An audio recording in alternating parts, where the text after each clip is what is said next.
Bismillahirrahmanirrahim. Assalamualaikum warahmatullahi wabarakatuh. Waalaikumsalam warahmatullahi wabarakatuh. Salam sejahtera untuk kita semua. Yang saya hormati calon guru penggerak Ibu Agustin Putri Setiayu dan Bapak Ibu Guru SD Negeri 2 yang saya hormati dan saya banggakan. Pertama-tama mari kita panjatkan puji syukur kehadirat Allah Subhanahu wa Ta'ala bahwa pada siang hari ini kita dapat melaksanakan kegiatan yang akan dilaksanakan pada siang hari ini, yaitu sosialisasi modul 1 pendidikan guru penggerak yang akan disampaikan oleh Ibu Agustin Putri Setiayu. Mudah-mudahan kegiatan pada siang hari ini dapat berjalan dengan lancar dan bermanfaat bagi Bapak Ibu Guru serta bermanfaat untuk anak didik kita semua. Assalamualaikum warahmatullahi wabarakatuh. Yang terhormat Ibu Kepala Sekolah di Brabowo dan yang saya hormati Bapak Ibu Guru SD Negeri 2 Pelem. Terima kasih untuk Ibu Kepala Sekolah sambutannya. Di sini saya berkesempatan untuk menyampaikan materi yang telah saya peroleh selama kurang lebih 3 bulan selama mengikuti pendidikan guru penggerak. Bapak Ibu, saya mulai langsung ya. Untuk paket modul 1 ini terdiri dari 4 submodul. Modul 1 yaitu paradigma dan sisi guru penggerak yang meliputi modul 1.1 refleksi filosofi pendidikan Indonesia diajar di Nusantara, modul 1.2 nilai dan peran guru penggerak, modul 1.3 visi guru penggerak, modul 1.4 budaya positif. Di sini saya berkewajiban untuk menyampaikan modul 1.1 dan 1.4. Modul yang pertama 1.1 tentang refleksi filosofi pendidikan diajar di Nusantara. Pasti Bapak Ibu sudah tidak asing ya dengan profil tersebut, yaitu diajar di Nusantara Bapak Pendidikan Indonesia. Sebelum lanjut ke materi berikutnya, saya ingin mengajak Bapak Ibu untuk menonton video ini.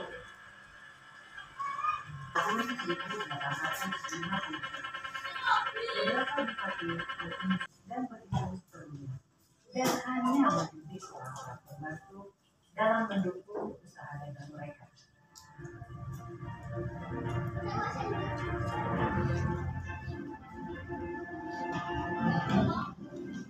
Pemerintah tiap saja memberikan kelonggaran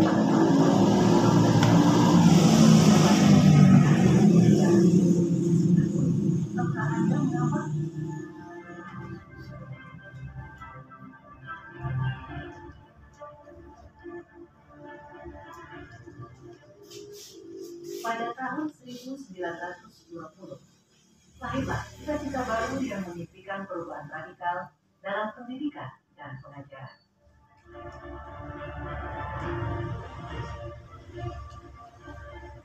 Dan pada tahun 1922, lahirlah Taman Siswa di Yogyakarta sebagai sebuah gerbang emas kemerdekaan dan kebebasan kebudayaan bangsa.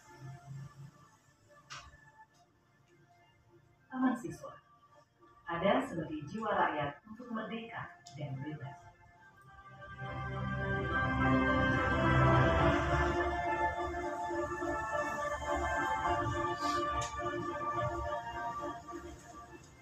Lalu, apakah kita sudah merdeka?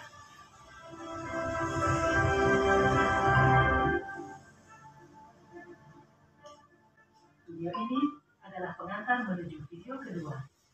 Filosofi Pendidikan Ki Hajar Dewantara. Salam dan bahagia. Aku sudah menyimak video tadi. Saya ingin mengetahui pendapat Bapak Ibu. Untuk yang pertama, bagian mana yang paling menarik dari video tadi? Terima kasih Bu Putri. Saya menanggapi video yang telah diputar tadi. Untuk gambar, karena itu pembelajaran pada masa kolonial Belanda, videonya masih hitam putih. Yang kedua, pelaksanaan pembelajarannya masih sangat-sangat sederhana. Pakaian seragam belum ada, pakaiannya masih seperti pakaian adat, terutama adalah adat Jawa, masih pakai nyamping dan belangkon. Itu adalah ciri khas pembelajaran yang ada di Pulau Jawa, terutama Pulau Jawa, terutama Jawa Tengah.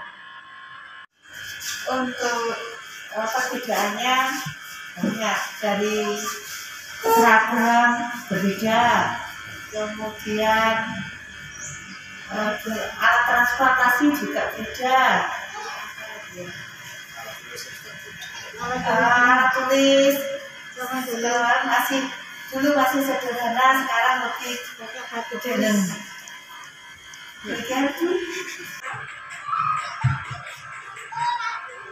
Untuk persamaan pembelajaran dulu dengan zaman sekarang itu sama-sama punya tekad dan semangat yang kuat untuk belajar.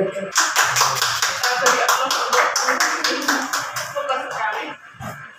Terima kasih atas sharingnya dari Bapak Ibu semua.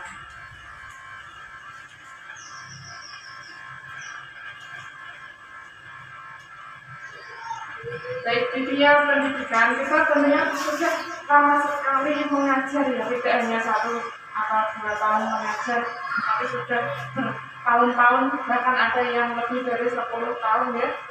Jadi ini kita hampir 30 tahun, itu kepala sekolah hampir 30 tahun.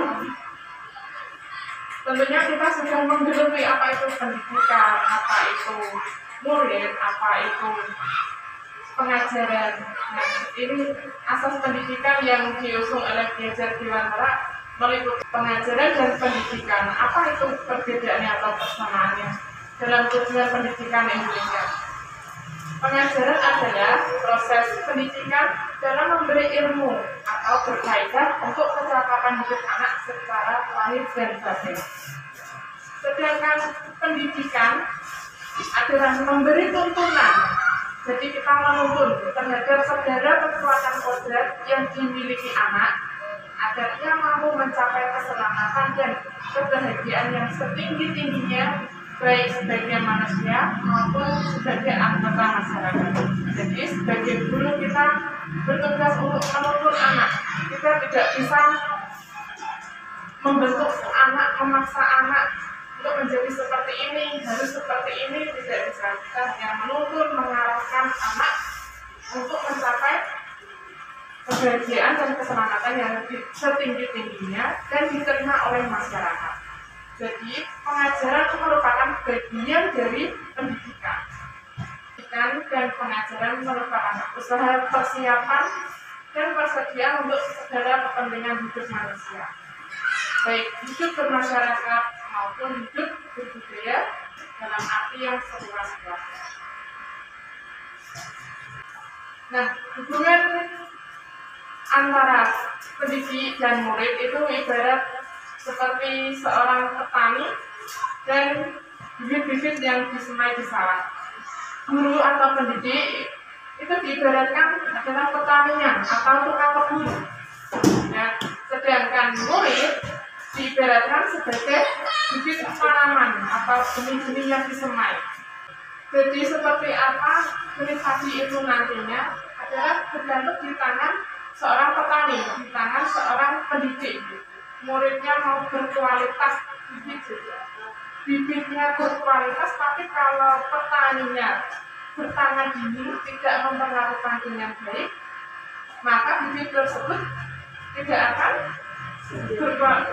menjadi bibit unggul, menjadi tanaman yang unggul. Sebaliknya, kalau bibit tersebut berada di tangan petani yang baik, mendapatkan cahaya matahari yang baik, perlakuan yang baik, diberi pupuk, disayang, dirawat seperti anak sendiri, seperti di iklan apa itu ada ya, seperti anak sendiri.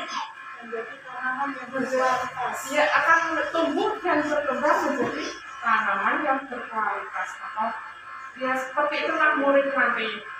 Tergantung kita menuntunnya, kita memperlakukannya seperti apa. Pendidikan anak berhubungan dengan kodrat alam dan kodrat zaman. Kodrat alam berkaitan dengan sifat dan bentuk lingkungan di mana anak berada. Jadi seumpama anak berada di lingkungan pantai, dia tidak akan mengerti apa itu salju, apa itu Gunung Merapi, dia tidak akan mengerti.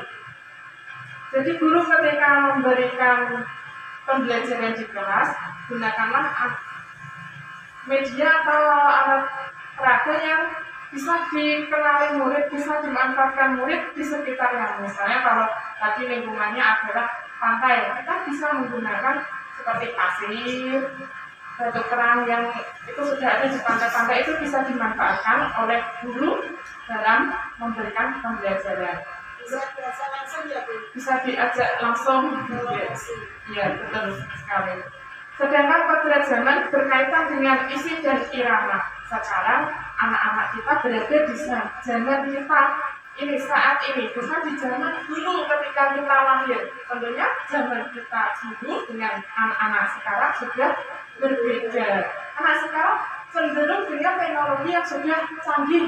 Pasti setiap anak kemungkinan besarnya sudah pegang HP, bisa bermain, misalnya TikTok, bisa bermain, bisa YouTube, bisa WhatsApp, sudah bisa merekam video, seperti itu.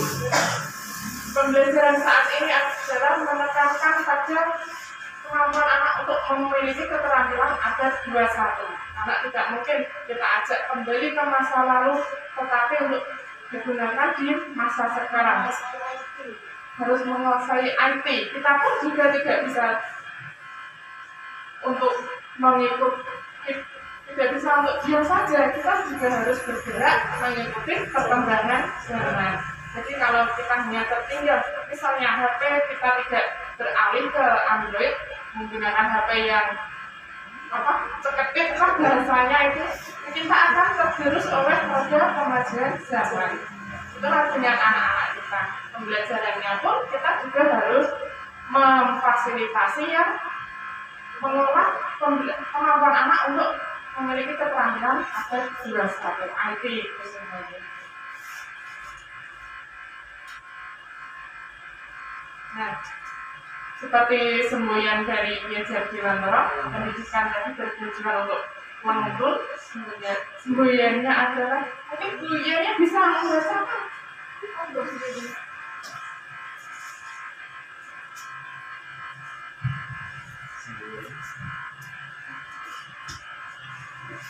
Untuk semboyan dari Yejar Dilantara yaitu Engarso Suntulodo Engmatio Mangunkarso Tuturi Handayani. Terima kasih.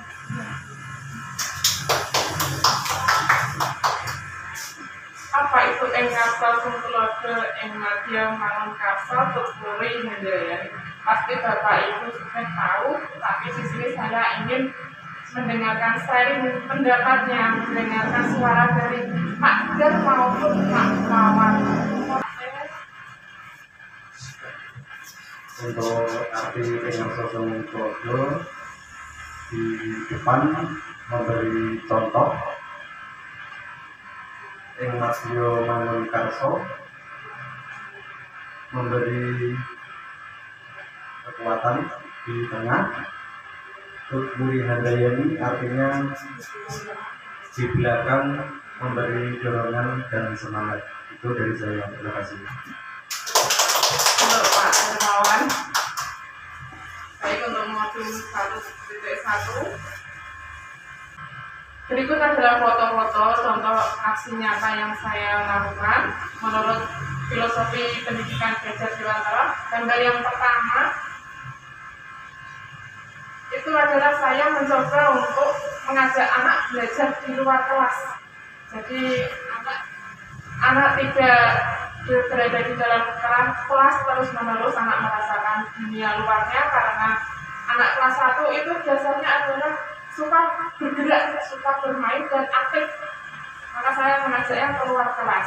Saya bagi beberapa kelompok, karena kelompok kecil-kecil nanti setiap kelompok anak akan memiliki perannya sesuai minat dan mereka berlatih mengolah bakatnya sedikit demi sedikit.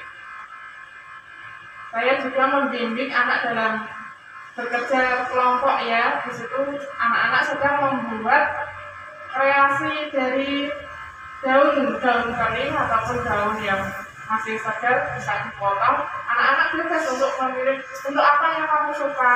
Di situ satu kelompok 3 orang, jadi ada yang berperan menggunting, mengelem, memotong dan menempel. Itu anak-anak mempunyai perannya sendiri-sendiri. Tetapi di situ anak diberi kebebasan untuk memilih bentuk apa yang mereka sukai. Itu ada yang membuat bentuk mobil dan yang sebelahnya itu membuat bentuk rumah. Dan yang gambar terakhir di situ adalah pohon refleksi. Anak-anak bisa menyampaikan bagaimana pembelajaran hari ini, apa yang kurang mereka sukai, bagaimana perasaan dia selama pembelajaran sehari tadi. Anak-anak bisa menuliskan seperti emoticon, senyum, bisa cemberut, atau biasa saja atau nangis. Alhamdulillah anak-anak diajak keluar, anak-anak senang. Begitulah. Untuk berikutnya modul 1.4 budaya positif. Budaya positif atau ekosistem positif pasti kita sudah sering melakukannya di dalam kelas maupun di lingkungan sekolah. Seperti yang disampaikan oleh Dr. Dewantono, perbandingannya dengan hidup tumbuh-tumbuhan seorang petani yang menanam padi misalnya, hanya dapat menuntun tumbuhnya padi yang dapat memperbaiki kondisi tanah, memelihara tanaman padi, memberi pupuk, air, membasmi ulat-ulat, menyiangi, atau menyingkirkan jamur-jamur yang mengganggu. Jadi anak itu sejak lahir sudah membawa karakter mereka masing-masing. Karakter mereka itu seperti garis samar yang ada di sebuah kertas. Jadi anak bukan lahir seperti kertas kosong, tapi mereka sudah ada garisnya, tetapi samar-samar. Tugas kita adalah menebalkan garis samar tersebut, menebalkan tapi kondisi karakter yang ke arah lebih baik. Jadi setiap anak pasti karakternya berbeda, tidak bisa kita anak si A harus seperti si B. Kita harus menuntut anak, kamu bisa berhitung, ini juga harus bisa berhitung. Mungkin dari kedua anak itu ada yang mengalami keterlambatan, ada yang cepat, sesuai karakter mereka. Ada mungkin menonjolnya di bidang lain seperti itu. Jadi kontrol, kita sebagai guru mungkin pandangan kita adalah guru dapat mengontrol murid. Kamu harus seperti ini, kamu tidak boleh seperti ini. Itu guru mengontrol murid. Yang berikutnya, ilusi bahwa kritik dan membuat orang merasa bersalah dapat menguatkan karakter. Misalnya, kamu sudah melakukan kesalahan, kamu sudah memukul temanmu, kamu berarti bersalah. Kemudian harapan kita adalah anak tersebut karakternya hanya akan berubah menjadi lebih baik lagi, tidak melakukan kesalahan lagi. Itu ilusi yang memandang bersalah dapat menguatkan karakter. Yang berikutnya, ilusi. Nah, bisakah kita mengontrol seseorang? Bisakah kita mengontrol seseorang? Bisa kita memahami pandangannya sesuai orang tersebut. Terima kasih.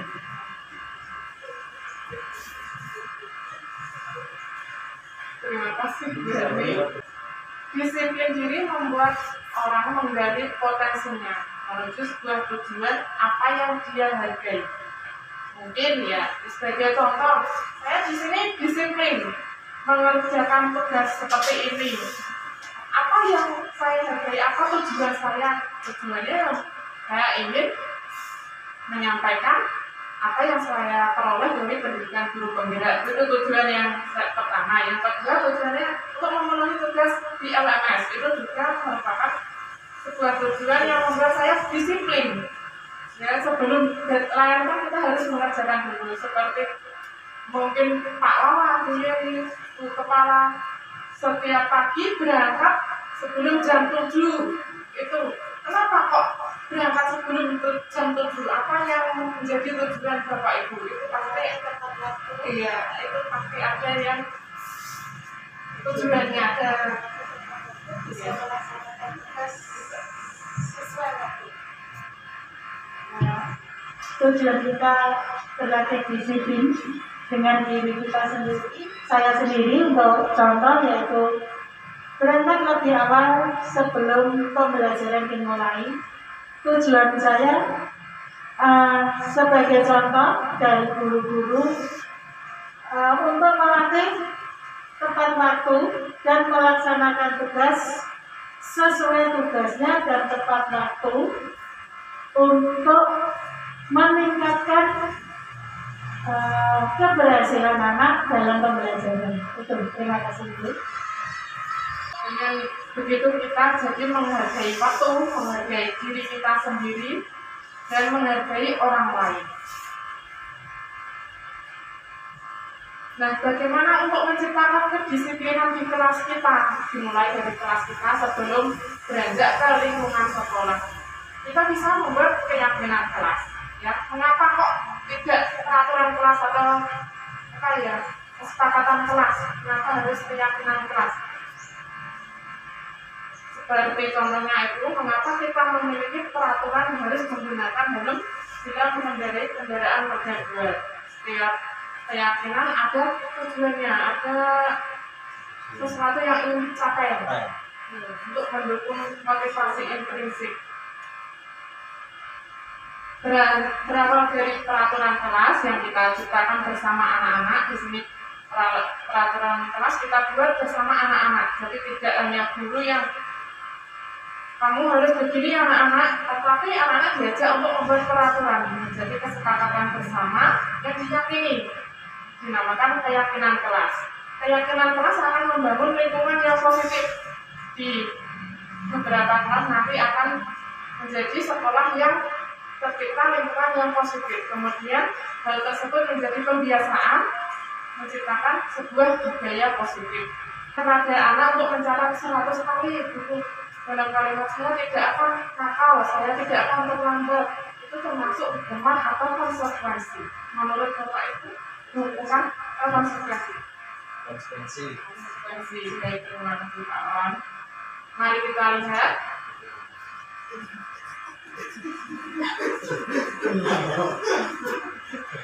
Mencatat 100 kali termasuk hukuman. Yang apa perbedaannya hukuman dan konsekuensi?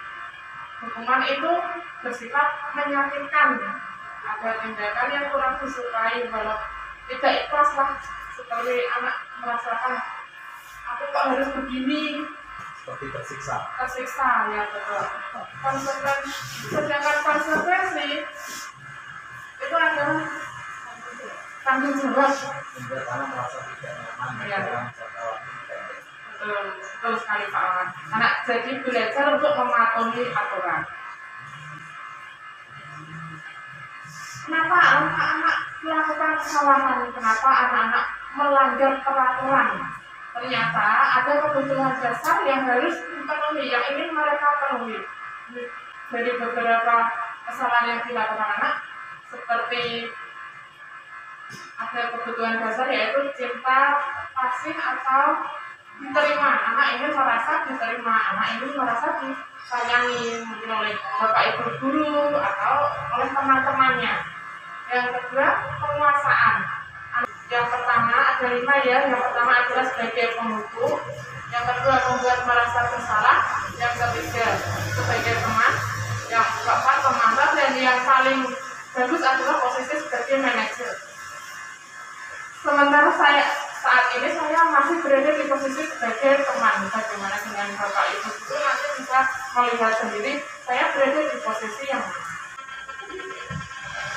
Terima kasih atas waktu yang kesekian kalinya. Di sini saya memberi umpan balik tentang sosialisasi yang telah dilaksanakan pada siang hari ini. Banyak sekali hal-hal yang positif yang kita dapat. Mudah-mudahan hal-hal yang positif bisa kita tularkan kepada anak didik kita.